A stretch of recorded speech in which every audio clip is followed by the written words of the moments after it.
This is the tale of a ruthless, mighty king from a dystopian world who's been reborn into a medieval Isekai realm. As a newborn, he awakens to find his parents gazing at him with pure joy and affection. They marvel at how his tiny face mirrors their own, overjoyed by the arrival of their newest family member. Father Reynolds instantly names him Arthur and demands that the little guy call him Papa. Meanwhile, Mother Alice feels Arthur's too young for such a title. Arthur answers with an empty baby stare, which Reynolds takes as a sign of a profound emotional bond.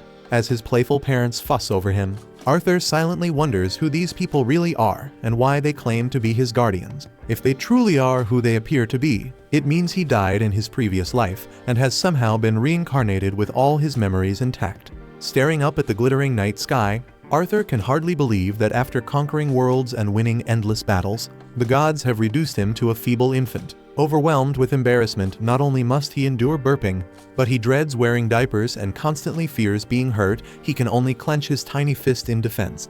Reynolds notices and gently slips a finger under Arthur's hand to show Alice just how much their son adores him. In a clumsy bid to move, Arthur pushes too hard and ends up soiling himself. As his mom hurries to clean him up, he stares blankly, silently regretting every twist of fate that led him to this mortifying moment. The humiliation nearly brings him to tears. He wishes this bizarre nightmare would end. Yet he knows he must face this harsh new reality. Putting his personal shame aside, Arthur soon witnesses something even more astonishing. His father effortlessly summons magic to bolster his strength. Suddenly, a small rock hits his dad's head, and his mom rushes to help him. This spectacular display fascinates Arthur, who's never encountered magic in his previous life. Determined to learn more, he realizes he must first grow up. On another front, Reynolds heads into the forest and overpowers a wild beast with his empowering magic.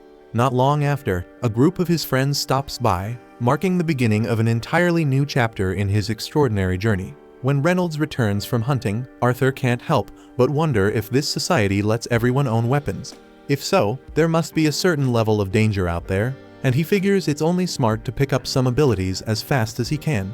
Arthur has a ton of questions he can't ask yet, but despite his confusion, he treasures these pure, priceless moments with his parents. In his previous life, Arthur never knew a peaceful night's sleep because enemies were always trying to take him out. Now that he's finally experiencing calm, he gradually gets used to his new reality. After days, weeks, or maybe even months pass, Arthur learns to crawl and soon scampers over to a mirror just to admire his new look. With his crawling skills and better control over his limbs, he sneaks out of his crib when his parents aren't around and makes his way to the library. There, he grabs a book to learn more about this strange world and discovers that the continent he's born on is called Dicathan. Dicathan is divided into 3 kingdoms: the Darv Kingdom, where dwarves live; the Elenwar Kingdom, where elves rule deep within a forest; and the Sapin Kingdom, the human realm, which is Arthur's home. Unlike his previous world where anyone could seize power by killing the former King Arthur's nation, is a monarchy with a throne passed down through family lines. After picking up the basics of this new world, Arthur searches for a book on magic. With a struggle against his tiny baby arms, he manages to pull one from the shelf. Holding the book, he can't help but reflect on how much more advanced his old life was compared to this one. This book is meant to explain to study magic, what the locals call mana, a force passed down through generations that appears in just 1 out of every 100 people. Moreover, there are only 2 types of mana here: augmenting, which enhances the body's abilities, and conjuring, which lets the user project and control mana at will. While reading this, he recalls his mother's earlier healing powers, which clearly confirm she is a conjurer, even though everyone with mana possesses a mana core that most spellcasters access at the start of puberty. Once they master it, they can become mages. Having read this, Arthur finds it akin to the concept of Kai, which he knows well. However, he doubts whether such knowledge could ever serve as a weapon for him, given his wannabe warrior nature. At that instant, he summons his inner Kai and is about to reach a new level when his mother Alice interrupts him. She lifts him up like the precious little one he is and examines him closely.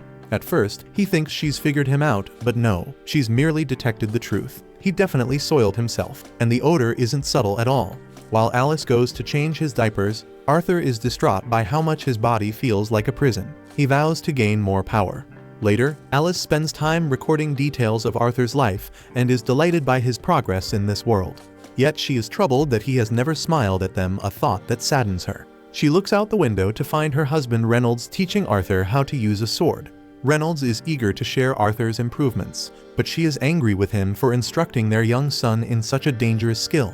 She believes he is far too young to handle a sword and scolds her husband loudly. Meanwhile, Arthur watches them intently, using their interactions as a framework to understand the structure of marriage, even as he begins to suspect that the world they live in might be ruled by women. Later that day, Alice takes Arthur to the market, and he is thrilled by everything he sees. Every item he beholds seems like a lesson waiting to be learned. He even gets to observe magic up close, which he finds extremely enlightening. On the way back, as he gradually drifts to sleep, he reflects on how much his family has helped him. Eventually, they return home and Alice carries him to his room. After a while, she chatters about how delighted she is whenever he sneaks out of bed to read, and how curious he gets while at the market. She believes he inherited these traits from his father Reynolds, just like him. She even muses that he might one day set off to explore the world, though she hopes he'll live a more tranquil life. The next day, Arthur watches his father work his magic and is thrilled at the idea of learning up close from him. She assures him that Reynolds is only getting started and urges him to watch even more intently. At that moment, Reynolds boosts his magic, pulling off some impressive advanced maneuvers. Observing this, Arthur immediately deduces that his father is an augmenter, pumped to try a trick of his own. His daydream is abruptly halted when his mom announces it's bedtime. As she carries him to his room, he spots a book on the shelf and keeps pointing at it, pleading loudly for a chance to read it. After flashing his irresistibly cute face for a moment, she finally relents and lets him read for a bit. While he's engrossed in the book, he reminds himself of all the knowledge he's absorbed in his quest to form his own mana core. Concentrating hard, he channels mana from different parts of his body to a single point. After a while, just when his parents assume he's finally asleep, a loud explosion erupts from inside the house. In that instant, Reynolds leaps into action to protect Alice, and in the process, ends up with burns on his back. After checking that Alice is safe, both parents suddenly remember they left Arthur behind. Hurriedly, they dash into the house, only to be stunned by the sight of Arthur floating in midair. They stand there utterly speechless as he slowly descends to the ground. Just then, the roof begins to cave in. Being just a child, Arthur couldn't dodge in time, but his parents quickly shield him from what could have been a fatal fall. Soon afterward, tears stream down their faces, and for the first time, Arthur finds himself crying too, realizing that Alice and Reynolds would do anything to keep him safe, a sense of security he never experienced in his past life. The story kicks off by giving us a glimpse into Arthur's past life, when he was known as King Grey. Back then, a royal servant was caught trying to assassinate him, and by law, the man should have been executed without question. Instead, the king's council chose to exile him and his entire family back to his homeland. Fully aware that a fate far worse than death awaited them there, the terrified assassin begged King Grey to spare his family. In a ruthless display, King Grey personally slaughtered the man's wife and daughter right before his eyes, a chilling act of twisted mercy that even prompted the assassin to thank him for his mercy. Fast forward to the present. Arthur is now 4 years old and spending time with his father, Reynolds, who gifts him a pair of matching combat gloves just like his own. However, Arthur declines the gloves, opting instead for his wooden sword. He believes that due to his small stature, the gloves would only shorten his reach and put him at a disadvantage. Reynolds doesn't argue. He simply smiles and continues with their usual combat training. But today isn't like the others. In the midst of sparring, Arthur reveals that he's learned to channel mana into his sword. With one sudden reinforced strike, he shatters Reynolds' sword. For the first time in his life, Arthur wins, leaving Reynolds completely stunned and unprepared for his son's rapid growth. Later, at dinner, Reynolds decides it's time to secure a proper instructor for Arthur, realizing that without one, he might be hindering his own son's progress. Arthur's mother Alice opposes the idea fiercely, knowing that getting a tutor would force their little boy to leave their peaceful hillside home and venture alone to the city at such a young age. Reynolds was sure Arthur needed real magic training, said it'd shape his future. Alice didn't agree, and they started arguing over dinner. In the middle of it, Arthur spoke up. He said they should all go to the city. Reynolds finds a proper tutor. Alice stays close. That way everybody's good. Without hesitation, both parents agree, and they immediately begin packing for their move to the city. Shortly thereafter, Reynolds' friend group and adventuring party known as the Twin Horns arrives in person to escort Arthur and his family to the city. Arthur introduces himself to them, and their leader, Adam, remarks that they've met before, although he assumes a kid like Arthur wouldn't remember. Still, Arthur recalls everything vividly, especially the time he blew up the entire house. Back then, the Twin Horns came to help rebuild it, and Arthur overheard their conversation. discovering that his parents were once members of the Twin Horns before settling down. Once Adam finishes speaking with Arthur, Angela steps in and basically deploys the airbag on him, the hugs so tight Arthur can't even breathe. Durden quickly pulls him away, and that's when Arthur notices a young woman silently watching him from atop the carriage. She's Jasmine, a somewhat aloof presence who keeps to herself, but before Arthur can dwell on her, Helen approaches and introduces both herself and Jasmine on her behalf. With that, the journey to Xyrus City begins. At the same time, Arthur quietly muses on how primitive this transportation system is compared to his old world, where flying cars were the norm. Even so, he doesn't mind too much, especially with his caring mom by his side throughout the trip. They take several breaks along the way, and during one pause, a pack of wild wolf monsters suddenly attacks, forcing Arthur to confront the true dangers of the outside world. Jasmine steps in decisively and with her daggers takes down the wolves with remarkable ease. Reynolds, Adam, and the rest of the Twin Horns join the fray, and soon they subdue the threat. Watching from the sidelines, Arthur becomes inspired by his companions and eagerly anticipates joining them in the next battle. That same night during a feast, Arthur notices that Alice isn't eating anything. She claims she's full, but something feels off. Soon enough, she spots an injury on Reynolds' arm and hurries to heal him. As she applies her healing magic, the atmosphere shifts. The group becomes cautious, quietly keeping watch to ensure no one is spying on them. It quickly becomes clear to Arthur that these precautions are necessary because healing magic is both rare and highly coveted in this world. By the looks of it, the very reason Reynolds and Alice lived in seclusion on the hillside was to keep Alice's extraordinary abilities hidden from prying eyes. Following the feast, Adam takes Arthur from his parents, eager to spar with the little guy to see if he's as skilled as Reynolds claims. The rest of the group, equally curious about the prodigy's potential, gathers around, forming an unexpected crowd. Only 4 years old, Arthur wonders if none of them are even a bit worried about him. This marks his first sparring match against anyone other than his father. Unlike Reynolds, who trained him with a simple wooden stick, Adam wields a real spear. As soon as the duel begins, Adam wastes no time infusing his spear with mana. Arthur responds in kind but goes one better, channeling magic into his feet to boost his speed dramatically. In that moment, everyone was stunned that a child his age could release such mana. In a flash, he darts forward and lands the first hit before Adam can react, sliding cleanly between Adam's legs and creating enough distance to leave the entire group speechless at his incredible speed and precision. The battle intensifies as the two clash head-on, but the power gap soon becomes undeniable. Arthur soon realizes that his small frame is like that of a balloon and ends up being sent flying by the impact, a sudden reminder of just how light and fragile his current body is during direct combat. Before he can hit the ground too hard, Angela uses her wind magic to gently lower him, softening his fall. Durden quickly intervenes, reprimanding Adam for going too far with a little kid, reminding him that he was supposed to hold back. Adam raises his hands in apology, admitting he got carried away, though he claims it was only because Arthur's technique caught him completely off guard. Deep down, he can't help but wonder what kind of intense training Reynolds has put this kid through to shape him into such a force at only 4 years old. Glancing to the side, Arthur notices Jasmine watching him with a curious look. She asks how he managed that move and begs him to teach her the secret. Seeing the blank look on her face, he concludes that she won't give up until she gets what she wants. The following morning, the family continues their journey and soon stops at a quiet spot where Arthur can continue his training. Adam shows him how to use a spear while Reynolds demonstrates some impressive gym bro moves. Next, Helen takes over and teaches him archery, and in no time, he becomes quite skilled. After finishing all his training for the day, he begins giving Jasmine the lessons she demanded, and she turns out to be a quick study. That night, while Big Kid Arthur is quietly reading a book, Jasmine keeps staring at him as if mesmerized by his non-existent handsomeness, and soon enough, she starts acting like a bit of a stalker. The following day happens to be Arthur's birthday, and Jasmine presents him with a dagger as a gift. To everyone's surprise, she even takes the time to explain how to use it properly. Not long after, Adam decides it's time to move on. Just then, Alice calls out to Arthur, but soon she suddenly feels unwell. When Arthur notices her pain and asks what's wrong, she assures him she's fine, though he isn't completely buying her explanation. As they press on with their journey, they are ambushed by bandits. The family jumps out of the carriage and quickly takes defensive positions. Arrows begin to fly, but Angela manages to shield them all with her magic barrier.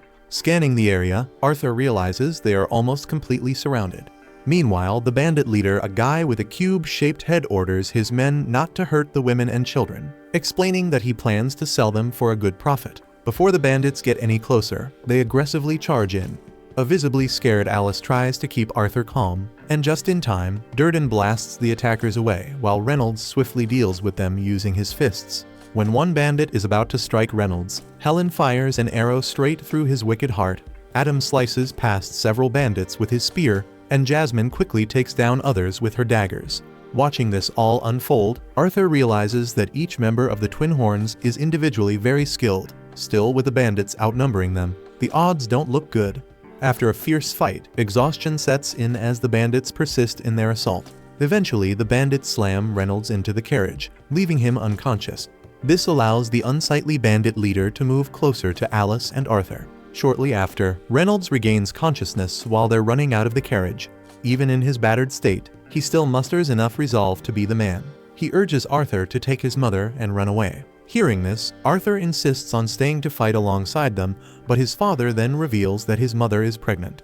This revelation finally explains the lingering suspicion Arthur had about why his mother always seemed unwell. Reynolds then orders Arthur to leave immediately, trusting that the boy will protect his mother and unborn brother. In a rush, Arthur grabs Alice and starts fleeing. Enraged, the large-mouthed bandit leader barks for his men to stop them. Before things get worse, Reynolds charges at the bandit leader, and just when it seems like Arthur and Alice might be caught, Adam and Jasmine launch knives at the attackers to clear a path. Soon enough, every member of the party bands together to help Arthur and Alice escape while they face the bandits head-on. As they run, Arthur reflects on his dark past. Once he'd stolen souls, and now he's terrified of losing the ones he loves. The very thought of his loved ones being taken away fills him with sorrow, but all his small feet can do is run for his life. After a while, Arthur senses an attack approaching from the mountains. He looks up to see a suspicious man launching a magic strike. Instinctively, he shoves his mother aside, but the magical blow catches him, causing him to lose balance and tumble off the mountain. Determined not to meet the underworld alone, he uses the dagger Jasmine gave him with a string attached and flings it at the enemy. The dagger latches onto the man's leg, pulling him down from the mountaintop. Meanwhile, Durden and Angela try their magic to save Arthur, but he's too far away for it to reach him before he falls. As he descends, Arthur's thoughts turn inward while his mother, watching with outstretched hands, feels hopeless and sheds tears at the thought of losing him. Yet despite the peril, Arthur finds solace in knowing he protected his family even if it might cost him his life. He's bittersweetly sad that he won't get to be the big brother he always dreamed of being. In a surprising turn, Arthur survives the fall. He later wakes up in a terrifying forest, face to face with a massive, fierce-looking monster, a sight that leaves him utterly terrified.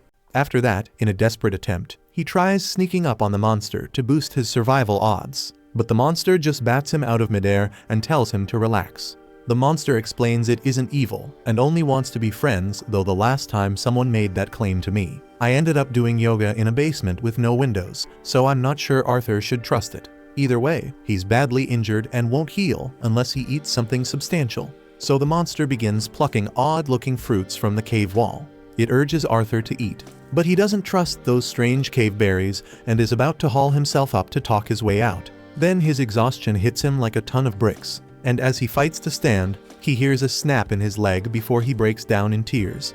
The monster tells him to cut it out, reminding him that surviving that fall at all is nothing short of a miracle. Arthur has tons of questions, but the monster insists it will only answer if he actually eats the fruit. His stomach protests louder than his doubts, but after popping the first berry in his mouth, he discovers it tastes surprisingly good, like a sweet mix of berries and honey. After polishing off the fruit, Arthur wipes his fingers on his pants and asks if it knows anything about his parents' situation. The monster admits it can't leave the cave to check on them directly. Still, it can see great distances through some magical sense. Then it conjures a glowing, translucent screen that floats in midair. Arthur watches as it reveals his parents fighting and finishing off the rest of the bandits.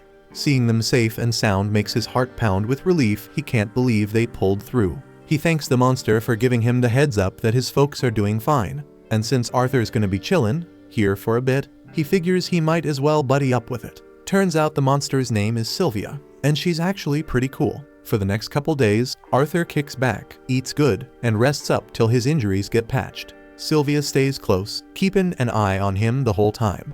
Soon as he's feeling back to normal, Arthur's ready to bounce and head straight back home. But Sylvia says Arthur wouldn't even make it halfway back home on his own. Right now, he's holed up in her cave on the edge of the elven forest, and this area is crawling with nasty magical beasts and sketchy bandits lurking everywhere. Arthur just isn't ready to handle all that yet. That doesn't mean he's permanently stuck here though. Sylvia can open a dimensional rift, which means she can send Arthur home, or at the very least, somewhere way safer than this forest. It's gonna take a long while for her to get that rift open, though, so Arthur's stuck waiting until then. Since there's not much else going on, he grabs a stick off the ground and starts swinging it around, practicing his sword skills. Days pass by like this, and even though Arthur really enjoys hanging out with Sylvia, he hasn't learned much of anything about her. All he knows is she looks terrifyingly strong. She's clearly hiding from someone, and despite her scary appearance, she's actually incredibly kind.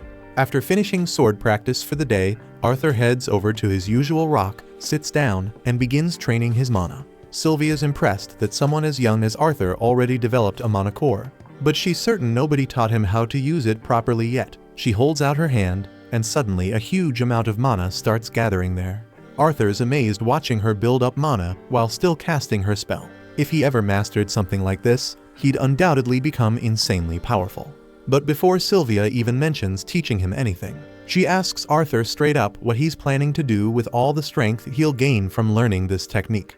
Arthur never really thought about that until now, but when he does, he instantly recalls the bandits who almost wiped out everyone he loves. He tells Sylvia he'll use his new strength to destroy anyone stupid enough to hurt his family. Sylvia isn't thrilled hearing that answer, so she flicks Arthur hard on the forehead, knocking him back. She flat out refuses to teach her skill to someone who thinks that way, leaving Arthur confused as to why she's so bothered. After all, wanting revenge against people who hurt you is just human nature. Sylvia decides to prove a point by lifting her finger and aiming it straight at Arthur's head. She calmly explains that she could easily crack his skull wide open, or she could gently tap him instead. Sylvia gives Arthur the choice, and obviously Arthur isn't looking to die, so he chooses the gentle option.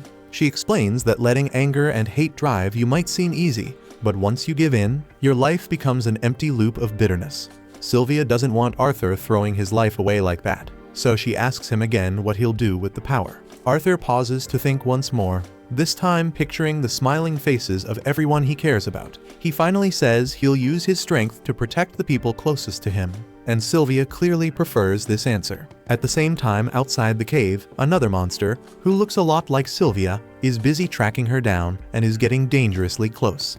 Back in Arthur's past life, he was king, but being king didn't mean he called all the shots. In reality, the senators held the true power, treating Arthur more like their personal war puppet, sending him out whenever they needed ruthless violence.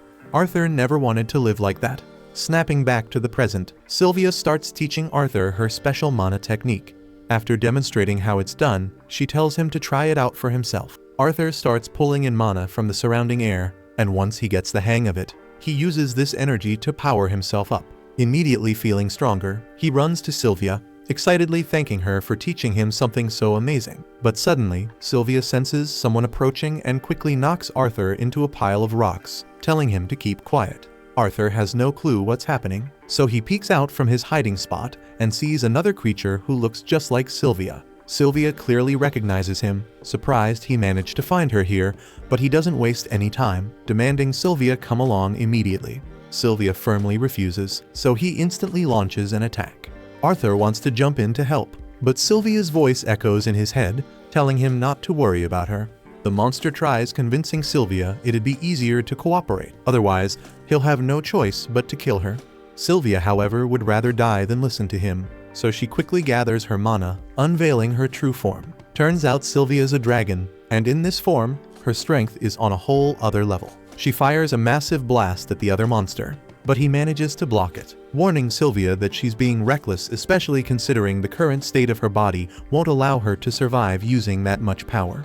Sylvia knows she's probably not going to make it through this, but she's accepted it, having already lived a long and fulfilling life. She succeeds in pushing the other monster into a wall, but he isn't finished yet and quickly retaliates, unleashing several powerful blasts towards Sylvia. She takes significant damage, yet right now her biggest concern isn't herself, it's Arthur, because the fight is dangerously close to the spot where she had knocked him. When the monster fires another blast at her, she realizes dodging isn't an option without risking Arthur's safety, so she channels all her remaining strength to intercept it, temporarily freezing time in the process. With everything around them frozen, Sylvia quickly tells Arthur it's safe to come out of hiding. Arthur cautiously approaches, eager to ask Sylvia about everything going on, especially now that he knows she's actually a dragon, but there's no time left for explanations. Sylvia's power to hold time and place won't last much longer, so she urgently needs to get Arthur out of there. She opens the dimensional rift she'd been preparing, but due to her injuries and the rushed nature of the spell, the portal ends up connecting to some random place instead of Arthur's home. She'd wanted to avoid sending him into the dangerous forest, but now there's simply no choice. Still, Sylvia is confident that Arthur can survive on his own and eventually find his way back home using the technique she taught him, so she isn't worried about him anymore. Before sending him off, Sylvia asks Arthur once more what he'll do with his newfound strength. Without any hesitation, Arthur says he'll only use his power to protect his family, an answer that reassures Sylvia he'll never misuse it selfishly. Before he leaves, Sylvia has a few final gifts for him. She forms an egg and a feather right in front of Arthur, instructing him carefully to wrap the egg with the feather and keep it safe. As a final farewell gift, she also transfers her will onto Arthur, creating a mark on his arms. Arthur's confused by suddenly getting 2 full-sleeve tattoos, but Sylvia has no strength left to explain anything further. Sylvia tells Arthur he'll figure out how to use it someday, but sadly, she won't be around to show him how anymore. She also comes clean, apologizing for being selfish because honestly, she could have sent him home to his family from the very start. But having him around was way too fun to give up, and now, because of that selfish decision, Arthur ended up in danger. Arthur feels awful knowing there's nothing he can do to keep Sylvia from dying here, despite everything she's taught him. He doesn't care if she's a dragon, monster, or whatever else. To him, Sylvia's family, plain and simple. Arthur even says she's kinda like a mom, but Sylvia gently reminds him he's already got one of those. Arthur thinks a second, then says she could be his grandma instead. Sylvia definitely wasn't ready for that, but she loves hearing it, asking Arthur to call her grandma again. He happily does. It breaks Sylvia's heart that she won't ever get to see Arthur again, but they're running short on time, so she nudges him toward the portal. Arthur gets the message, takes the gifts she gave him, and starts walking through, but at the last second he hesitates, trying to convince Sylvia to come along. She can't though, and with a heavy heart, she closes the portal, sending Arthur safely away. Time snaps back to normal, and Sylvia takes the full force of the monster's blast. It looks deadly serious. She drops to the ground motionless, but the monster isn't buying it. Sylvia's too strong to die from just one hit, but he makes a huge mistake letting his guard down as he closes in on her. Sylvia uses every last ounce of strength to unleash one final, devastating blast, vaporizing him and everything around for a mile. As Arthur teleports away, Sylvia sends one last message. She reminds him about their earlier talk on the right way to use power. Arthur remembers clearly, but still feels crushed by what happened. Sylvia reassures him the world's a tough place, and these tragic moments happen. That's exactly why Arthur's gotta change it for the better. Arthur doesn't buy it at first, saying there's no chance someone like him could pull that off. Sylvia tells him she's not expecting miracles overnight. Small steps will do just fine. Besides, this isn't Arthur's first rodeo running the world. Sylvia knows all about his past life as king, and even though she didn't agree with how he handled things back then, she's confident that if Arthur keeps hate out of his heart this time, he'll grow into a great king who makes the world a better place. A bit later, Arthur wakes up on the forest floor, promising himself he'll keep Sylvia's request. But first things first, he's got to figure out how to get himself out of this forest. As he walks through the thick trees, a sharp, gut-wrenching scream cuts through the silence. It's high-pitched and desperate, and it sounds like a small fry in trouble. Arthur doesn't hesitate. He channels mana into his legs and bursts forward. He leaps into the nearest tall tree for a better view, and from up there, he spots the scene clearly. Down below, a group of filthy bandits is snatching up a young elven girl. She tried to run, but they've already caught her, one of them clamping a hand over her mouth to muffle her cries. These guys know what they're doing. They tie her up without wasting time and toss her into the back of their carriage. Elves fetch a high price on the black market, and they're planning to cash in the moment they clear the forest. Watching this all unfold, Arthur's hands ball into fists. The sight sends him right back to the day his own family was ambushed. He remembers the fear, the chaos, and the bandits talking about selling the women and kids off while keeping him alive for labor. That rage begins bubbling up again. His first instinct is to drop down and wipe them all out on the spot, but he stops himself. Sylvia's voice echoes in his mind, reminding him not to lose control. He takes a breath, focuses, and calms that storm inside him. If things ever start to feel dull again, go check out anime scar recaps. Jumping in now could get the girl killed, so he decides to wait. He starts tailing them quietly through the trees, keeping his presence hidden. The bandits keep moving until nightfall, then set up camp when it gets too dark to travel. Arthur finds a nearby perch and watches them carefully, debating whether to wait until they reach a town or strike now. That decision becomes easier when he overhears one of the bandits mention how elves are his favorite. Arthur's blood boils again. He knows he can't risk leaving the girl alone with these animals any longer, but he still needs full cover of darkness. So he sits down and meditates, letting his mind clear and his senses sharpen. He knows what's coming. What he's about to do won't be clean, and it won't be pretty. Once the forest is completely dark, Arthur opens his eyes. It's time. As he prepares to move, he notices a group of horned wolves nearby. They're leashed and quiet, too quiet for wild beasts. That's when he spots the magic collars around their necks. They're enchanted, probably to keep the wolves obedient. Arthur smirks. If the bandits can use them, then maybe he can turn that magic against them. That's when Arthur tosses a couple of rocks at the wolves to rile them up, and the sudden howling draws the bandits' attention right away. The leader snaps at one of his men, telling him to go shut those damn things up before they bring trouble. The bandit walks over and kicks one of the wolves in the neck to make it stop barking. And just as he's focused on that, Arthur sees his chance. He summons his blade and drops behind the man, slashing him down within seconds. He grabs the weapon off the ground, and when another bandit comes to check out the noise, Arthur jumps on his back and slices his throat before he can react. That's already 2 down, but Arthur's body is starting to wear out, and he knows he can't drag this out for much longer. Another bandit comes over, probably wondering what's taking the others so long, and Arthur rushes in to strike him fast too. He aims to finish it in one blow, but he misses the vital area, and the man screams, loud enough to alert the rest of the camp. The bandit leader quickly realizes Arthur's a mage, and that changes things. He doesn't want to kill him anymore, since selling a young mage could make him way more money than the elf girl ever would. He starts building mana into his arms and swings at Arthur, who jumps back and tries to counter with a kick, but the leader dodges easily. Arthur throws his knife to catch him off guard, but the bandit catches it mid-air and uses it against him, knocking Arthur down in the process. He grabs him by the ankles and lifts him up just to humiliate him, mocking how a kid could never match the strength of an adult. Arthur knows he's right, and instead of struggling, he uses that moment to cast a fireball straight onto the bandit's knee. While the man's yelling in pain, Arthur grabs the same knife and stabs him in the head, ending it for good. Now only the wounded bandit remains, and Arthur walks over and finishes him off without a word. Once it's done, he heads over to the carriage to check on the girl inside. She's been blindfolded the entire time, unaware of what's happening. Arthur unties her and tells her it's all over now, doesn't need to worry. She says her name is Tesha, and as Arthur helps her step out of the carriage, she notices the blood on his hand and looks up at him, her eyes full of quiet concern. Arthur figures it's only natural for a kid to be freaked out by the sight of blood, so maybe letting her see bodies all over the ground isn't the best move right now. He tells Tesha to wait right there for a minute while he goes around and covers the corpses with a tarp he found in the camp.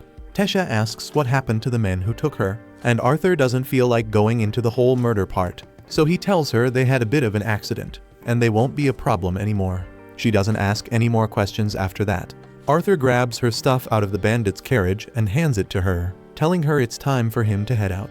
But Tesha clings to his arm and begs him not to leave. She doesn't want to be alone in the forest because if she gets lost, something like a tree ghost might show up and eat her. Arthur asks if she knows how to get back to her village, and she says she does, but she has no idea how far it is or how long the trip might take. He's not excited about going on a random forest tour, but at the same time, he knows there's no way she's making it out on her own, so he agrees to take her back home. He glances at the wolves the bandits had captured and briefly considers riding them to save time.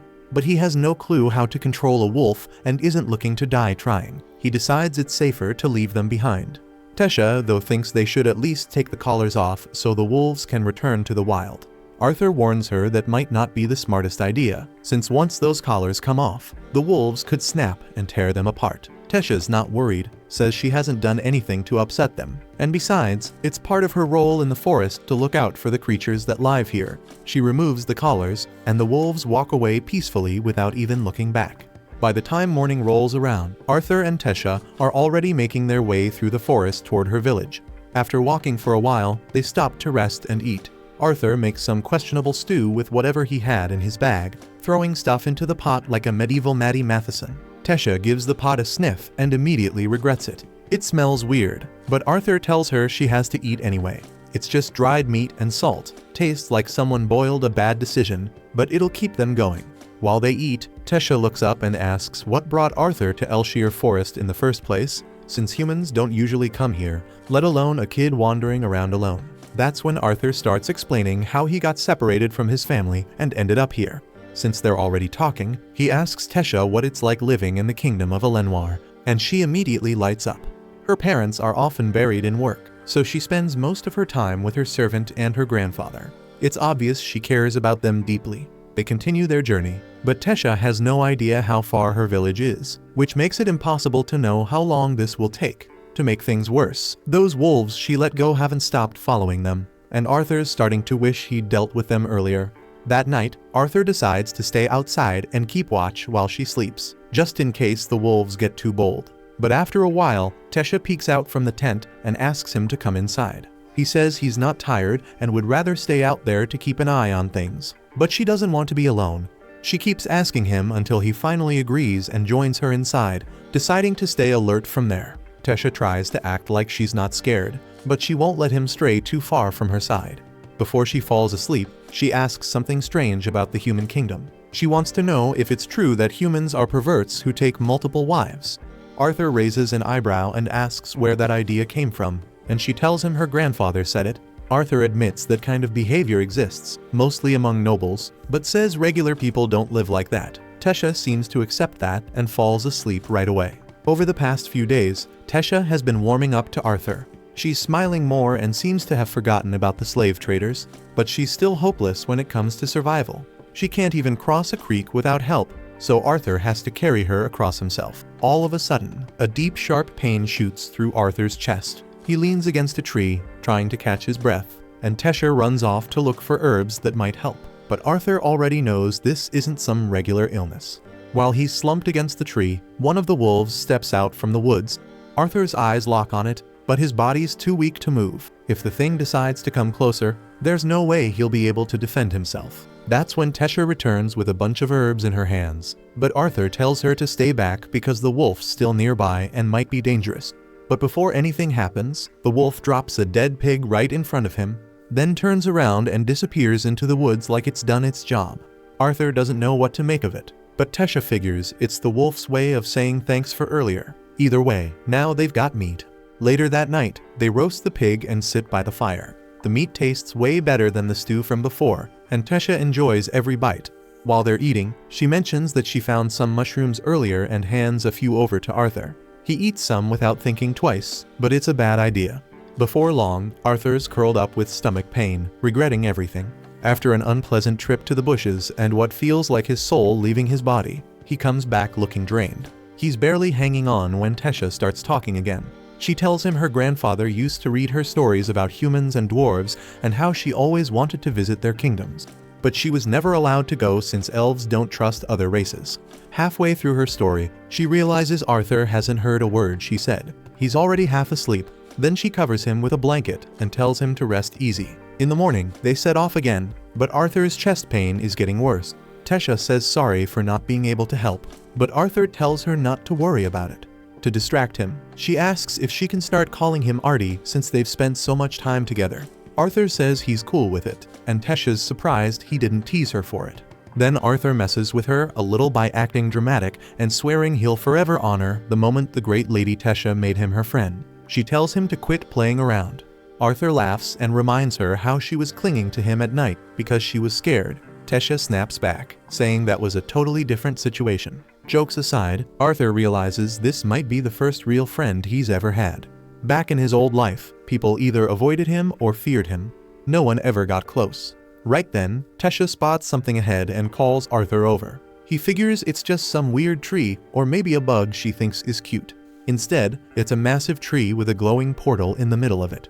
Tesha turns to him, holds out her hand, and says this is the entrance to her village. She tells him to come with her. Things take a turn the moment Arthur steps foot in the elf village.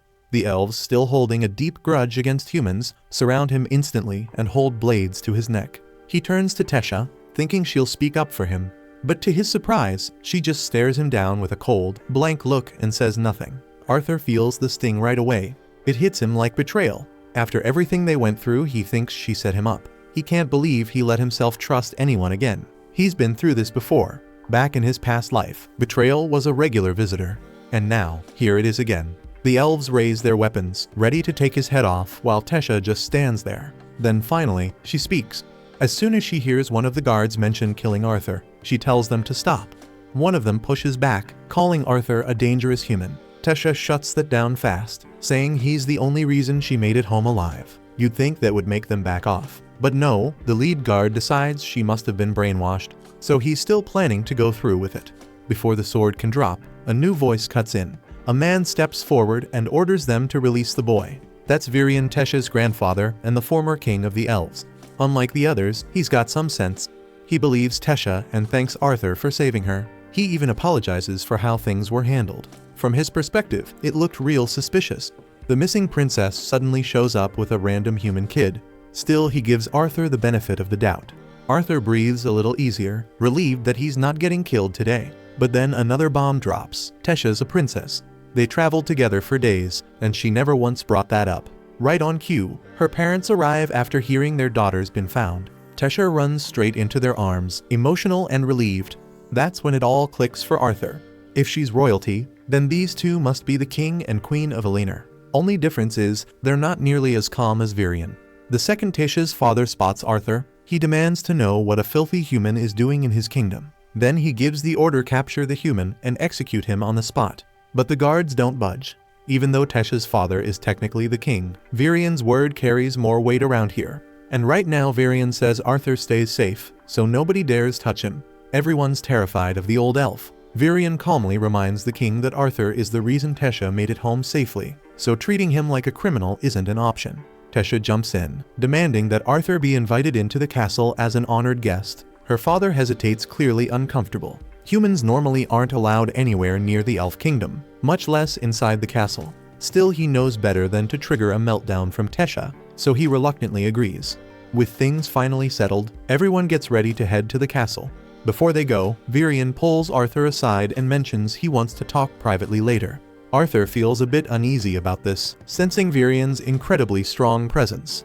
But he doesn't get much time to worry because Tesha immediately grabs his hand and starts pulling him along, eager to show him around. It's Arthur's first time in the elf kingdom, and he's amazed by how different everything is compared to the human kingdom. Yet the elves clearly aren't fans of humans. Everywhere Arthur goes, elves stop what they're doing just to stare at him as he walks beside Tesha. No one openly says anything rude though. Now that he's officially a royal guest, Tesha is really the only one openly welcoming him. Still, something's bugging Arthur. He can't figure out why Tesha took so long to speak up earlier when the guards were about to execute him. Before he can dwell on that thought, the familiar pain in his chest suddenly comes back, sharper than ever. It's been getting steadily worse, but he still has no idea what's causing it. When they arrive at the castle, Tesha is warmly greeted by her servants, and she quickly instructs them to treat Arthur with kindness and respect, human or not. With that out of the way, Tesha asks Arthur if he wants to go play with her now. But Arthur has something important to do first. He tells Tesha they should meet with her parents. They're probably expecting a full rundown of what happened and how Tesha made it home. Everyone moves to the meeting room, and Tesha tags along, refusing to be left behind. Since they're all gathering anyway, she suggests they grab some snacks, turning this serious meeting into more of a tea party vibe. With everyone settled, Tesha's father decides it's time for proper introductions. He formally introduces himself as Alduin, the king of Eleanor. His wife's name is Muriel, and as Arthur already knows, his father is Virion. Arthur politely introduces himself as a humble commoner from the kingdom of Sapin. He knows full well that under normal circumstances, a human like him wouldn't even get close to Eleanor, much less meet the royal family, so he sincerely thanks them for welcoming him here. Alduin is caught off guard by Arthur's mature attitude, especially since he's just a kid. but he's more interested in hearing exactly what happened to Tesha and how she ended up lost in the first place. Arthur lays it out clearly how he got separated from his family during a bandit attack and ended up stranded in the elven forest. Of course, he leaves out his secret meeting with Sylvia in the cave. When he reaches the part about rescuing Tesha from slave traders, Alduin's anger boils over. He can't believe humans would dare try to sell his daughter into slavery. Arthur calmly reminds Alduin that elves have been guilty of slave trading themselves, so humans aren't the only ones at fault. Varian cuts in, curious how Arthur managed to free Tesha from such dangerous men. Arthur casually states that he killed all of the slave traders himself. One guard immediately objects, yelling there's no way a kid could pull that off alone.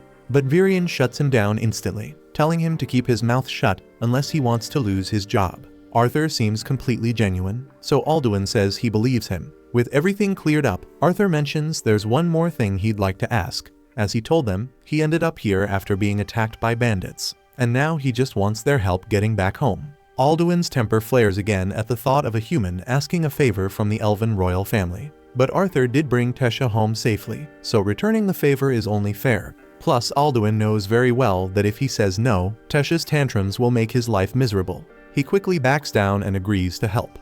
But there's one major hitch: the teleportation gate leading to Sapin is sealed shut and can only be opened once every 7 years when the leaders of the 3 tribes meet. Since the last meeting was 2 years ago, Arthur would have to wait another 5 whole years for the portal to open again. Arthur's not thrilled about waiting 5 whole years, and Alduin doesn't like the idea of keeping a human inside a Lenoir that long either. So instead, Alduin says he'll assign a squad of soldiers to escort Arthur back to Sapin. He wants him gone as soon as possible. But since it's already late, he agrees to let Arthur rest for the night and head out in the morning. Arthur thanks him for arranging the escort, but the pain in his chest has gotten a lot worse, and it's clear Varian notices something isn't right. A bit later, a room is prepared for Arthur in the castle. He tries to relax by taking a bath, but the pain just keeps building, and he's starting to worry it's serious. Afterward, he steps out onto the balcony, hoping some fresh air might help ease it a little. The air does help a bit, but the pain hasn't gone anywhere. He knows he needs to figure out what's causing it before it becomes something he can't ignore. Looking up, he spots Tesha with her parents on the balcony above. Seeing that moment between them makes him think about his own parents. He still doesn't know if they made it out of the bandit attack alive, but deep down, he believes they did. His parents are strong. They had to survive. Still, he wishes he could talk to them, just wants to know for sure. Tesha looks down and notices him standing alone. She can tell something's bothering him. Once she finishes talking with her parents, she walks over to check on him. When she reaches him, she apologizes for how her father acted earlier. Arthur brushes it off. He says it makes sense. After everything that's happened between humans and elves, it's only natural for Alduin to be cautious, especially with Tesha involved. Talking about parents reminds Arthur of how far away he is from his own. He starts wondering if they'll even be happy to see him again. They were only on that trip because of him, so part of him feels like this is his fault. He also can't help blaming himself for not being strong enough to protect them when the bandits attacked. That guilt's been sitting on his shoulders since day one, but Tesha doesn't let him spiral. She grabs his face with both hands and shakes his head like she's snapping him out of it. She doesn't know much about Arthur's parents, but if they're anything like hers, she's sure they'll be overjoyed the moment they see him again. Out of nowhere, the hallway starts glowing as a swarm of fireflies drifts in, lighting the space with a warm shimmer. Caught in the moment, Arthur finds himself thinking back to his parents and the way they used to smile at him. Ever since his rebirth into this world, they've always shown him love. Not once did they make him feel like he wasn't wanted. So what was he even afraid of? Thinking they'd turn on him after everything that happened. He realizes he's been letting the baggage from his past life creep in and mess with his judgment. That old paranoia has been clouding how he sees people. He even doubted Tesha earlier, thinking she might have betrayed him. But standing here now looking at her, all he sees is a kind-hearted girl who'd never hurt a friend. Then, in a split second, Arthur senses something flying straight at Tesha. He reacts instantly, snatching it out of the air and powering up his mana ready to strike back. But when he spots who threw it, he freezes. It was Varian. Arthur's stunned. The idea that Varian would attack his own granddaughter hits hard. Varian calmly explains that he never meant to harm Tesha. What he threw were just fireflies, and she wouldn't have felt a thing. Still, he's impressed that Arthur picked up on the threat and responded that fast. Turns out this whole stunt was a test. Varian needed to see for himself whether Arthur really had the power to take down those slave traders. After that quick reaction, there's no doubt left in his mind, because Arthur wasn't bluffing. Tesha rushes over, telling Virion to quit messing with Arthur. But he's not here to play games. He spotted something interesting in Arthur earlier and wants to test it in a proper spar. Without wasting time, Virion conjures up a sword using magic and hands it to Arthur, then casually lifts Tesha off the ground and out of the way to keep her safe. Arthur agrees to the match. Then he charges forward, swings with everything he's got, but Virion's already gone. Even after boosting his speed with mana, Arthur still can't keep up. Just when he thinks he's found an opening, Virion casually smacks Arthur's sword with his palm and shatters it completely. A shard from the broken blade flies toward Tesha, but Arthur quickly hurls the rest of the sword at it, knocking it away before it reaches her. He doesn't stop there. With nothing left in hand, he lunges at Virion using pure mana. But Virion counters effortlessly with his own energy. His strength is on a completely different level, and Arthur's clearly outmatched. Still, quitting isn't in his nature. After getting blown back, he digs in, charges again, and manages to land a solid hit right on Virion's forehead. It doesn't do much damage, but Virion's impressed. Arthur actually slipped through his guard and landed a blow. He's fired up and ready for another round until Tesha sneaks in and pinches him from behind, scolding him for going overboard. Arthur says it's fine. In fact, he feels honored that someone as strong as Virion even thought about testing him. While the energy's still high, Virion looks Arthur in the eye and says he wants to take him in as a disciple. Arthur's caught off guard. That kind of offer isn't something he expected. But Virion's dead serious. He asks Arthur if he's willing to accept. Arthur's not sure what to say. His mind jumps straight to his parents. He hasn't even told them he's alive yet, if that's the only issue. Virion says he has a way for Arthur to talk to them right now. Arthur's interested, but before he can respond, that sharp pain hits his chest again, stronger than before. Virion notices right away and tells him the truth. Arthur has inherited a beast's will, and if he doesn't become Virion's disciple, that power will end up destroying him. After taking in all that terrible news, Arthur heads to bed, but his mind won't shut off. Between being away from his family and the thought that he might not make it out alive, the anxiety eats away at him until he slips into a nightmare. He finds himself trapped, haunted by some sleep paralysis demon clinging to his chest. Then he hears someone calling his name. He opens his eyes and sees Tesha sitting on top of him. She's been trying to wake him for a while, but he kept mumbling about some kind of monster. She's clearly getting annoyed, tells him to hurry up and get dressed. Virion's already waiting for him outside. Arthur climbs out of bed and starts changing. While he's pulling on his clothes, Tesha asks if he's really planning to stay and become her grandpa's disciple. Arthur still isn't sure. It all depends on whether Virion can actually help him contact his family. If he can at least talk to his parents and let them know he's okay, that would be enough. Once he's ready, Arthur and Tesha head downstairs together. But as soon as they open the doors, they hear Alduin yelling at Virion. He can't believe Virion's considering letting Arthur live in the Elf Kingdom. Taking in a human as a disciple would break generations of tradition. But Virion doesn't care. He likes Arthur and has already made up his mind. Tesha jumps in to defend Arthur, but Alduin immediately shuts her down, saying it's obvious she wants Arthur to stay. Virion isn't interested in hearing Alduin's side either. He cuts him off and tells Arthur and Tesha to get in the carriage. They've got somewhere to be. The trip is long, and before they reach their destination, Tesha falls asleep. Arthur looks over at Virion and asks if it's going to take much longer. Only this time he calls him Grandpa. Virion cracks a smile, clearly amused at how fast Arthur ditched the formalities. But if things go well and Arthur ends up staying under his guidance, then he's basically part of the family anyway. Virion doesn't mind the casual tone. In fact, he's happy Tesha finally has someone around. She's the only child in line for the throne, and most other kids keep their distance. Even the ones who did try to befriend her ended up hurting her in some way. That's left her guarded and slow to trust. But with Arthur, she lights up, laughs, plays, and just enjoys being a kid. For that, Virion couldn't be more grateful. Arthur's not the most trusting person either, but when he looks at Virion, all he sees is a genuine, warm-hearted old man.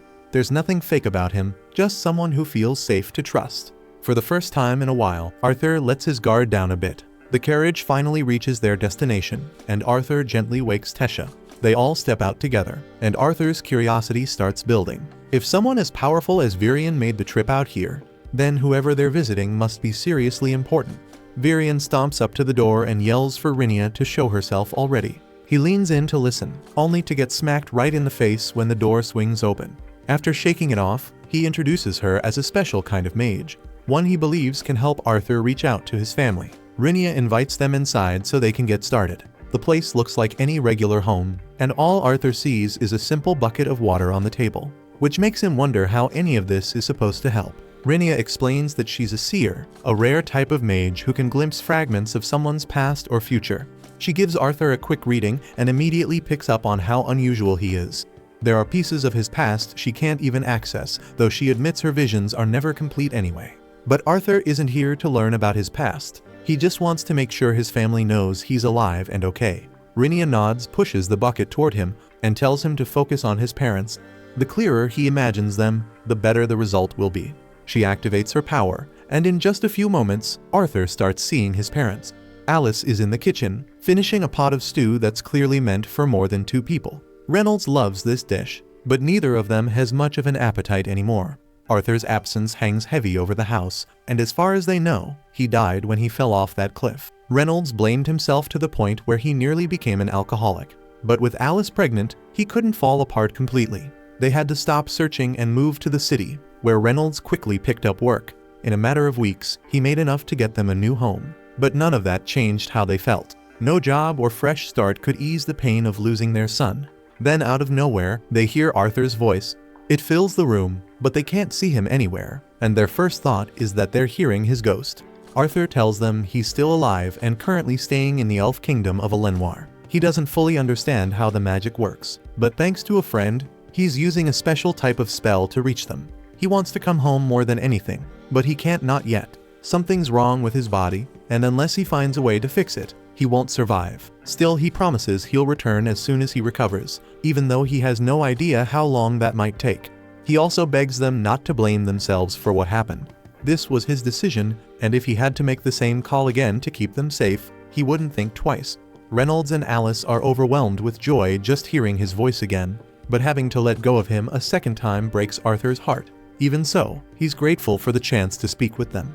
It makes one thing clear: he never wants them to worry like that again. But to protect them, he needs to grow stronger. That's why he asked Varian to make him his disciple. Now all that's left is getting Alduin to approve Arthur living in the castle. Alduin still refuses. His hatred for humans runs deep. But Tesha steps up and reminds him that Arthur saved her life. If he kicks Arthur out now, people will see him as a bitter and ungrateful savage. Alduin tries to argue that Arthur's presence could stir up serious issues in the kingdom, but Varian already planned for that. He tells Alduin to make a public announcement that Arthur is officially his disciple, and with Varian's influence, no one would dare protest or question it. With that, Arthur is granted permission to stay in the royal palace. After the meeting ends, Alduin walks over to him and apologizes for the way he acted earlier. He may still dislike humans, but Arthur doesn't seem like the others. And more importantly, Arthur saved his daughter. As a father, that's something he can't ignore. He tells Arthur that from now on, he can think of himself as part of the family. Arthur stands there, surprised at how quickly both Alduin and Muriel changed their tone. Then again, with both Varian and Tesha backing him up hard, it's not that surprising Alduin finally gave in. Arthur thanks him and says it's an honor to be welcomed into the royal castle. But Tesha cuts in, saying that's not enough. If Arthur's really going to be part of their lives now, then she wants him to be allowed to play outside with her. Considering Alduin already accepted him, he sees no problem with that and agrees to let them go out together. With permission granted, Tesha grabs Arthur's hand and pulls him into town, excited to show him around. Arthur's once again amazed by how vibrant and unique elven culture feels. Tesha knows the area well and tells Arthur there's a snack shop down the road that sells some of the best stuff, but it's super popular, and if they don't hurry, it'll all be gone. She tugs on his arm, rushing him forward, and Arthur's happy to go along with her until he accidentally bumps into a kid along the way. It was clearly a mistake, but the kid immediately starts throwing insults, yelling at Arthur for getting his filthy human germs on him. Arthur's standing there, wondering how this kid's got the nerve to talk like that. Tesha tells him to let it go. It's not worth the trouble. Normally Arthur would have agreed and walked away, but then the kid, whose name is Faerith, starts talking trash to Tesha, saying she shouldn't be hanging out with human garbage like Arthur and should be spending her time with someone like him instead. Turns out Faerith's from elven nobility and clearly thinks he's hot stuff, so Arthur decides to have a little fun with him. He smiles and acts like he's honored to meet him, then purposely mispronounces his name as Fartrith. Faerith loses it, but Arthur plays innocent, saying sorry like it was a slip-up. He tells him next time, he'll make sure to show the proper respect and turns to leave with Tesha. But Fairith doesn't let him go, for all his arrogance, but he's not dumb. He knows Arthur's messing with him and refuses to let the insult slide. He steps forward and challenges Arthur to a duel, saying the honor of his family name is at stake. Arthur stares at him, trying to process the fact that this kid's seriously dumb enough to throw down over a nickname. Tesha jumps in and tells Fairith he's taking this way too far, even for a noble. Fairith fires back, saying it's completely normal to challenge someone who disrespects your name. But Tesha reminds him that Arthur isn't just anybody, he's Varian's disciple now, and it would be unbelievably dumb to pick a fight with someone trained by the strongest man in the kingdom. Fairith doesn't care. He's convinced there's no way he could lose to a human. He tells Arthur that if he backs down now, it'll bring shame to Varian's name. Arthur stands there still trying to process how this even turned into a duel. Back in his old world, a duel meant one thing: someone dies. So it doesn't make sense for a kid to throw out a challenge like that over a name. But the amused looks on the nearby adults make it clear this isn't that kind of duel. No one seems all that worried. So Arthur has no reason to say no. Tesha asks if he's really sure about doing this, and Arthur nods, saying he's fine with it. The duel becomes official, and both sides get ready. As it kicks off, Fairith charges in with a stick in hand, full of confidence. But confidence only gets you so far. Arthur waits, lets him get close, then drops him with a clean punch to the face. Fairith's out cold before he even knows what hit him. His friends rush over panicking, but Tesha's completely unfazed. She figured it would end like this. Since the duel's over, she grabs Arthur's hand and pulls him away. She's still got plans and doesn't want to waste the day. The two of them spend the whole afternoon wandering through shops and stores, checking out everything the town has to offer. After a while, they take a break on a quiet balcony. Tesha asks when Arthur's training with Varian is supposed to begin. Arthur tells her it starts tomorrow morning, but it's obvious something's weighing on him. He thinks back to what Varian told him. This training won't be easy. It's gonna be brutal, like getting dunked in boiling tar day after day, for years, with no support from his family. Varian needed to be sure he was ready. But Arthur didn't flinch, said yes on the spot. Even now, knowing what's ahead, Arthur's fired up. He's ready to face whatever comes, no matter how rough it gets, because he wants to be strong enough to build the future he's been dreaming about. Tesha tells him she'll work just as hard so she won't fall behind. But right now, she wants to enjoy what's left of their day. Says they should go grab more snacks. Thanks for watching. Please hit like and subscribe, it makes all the difference.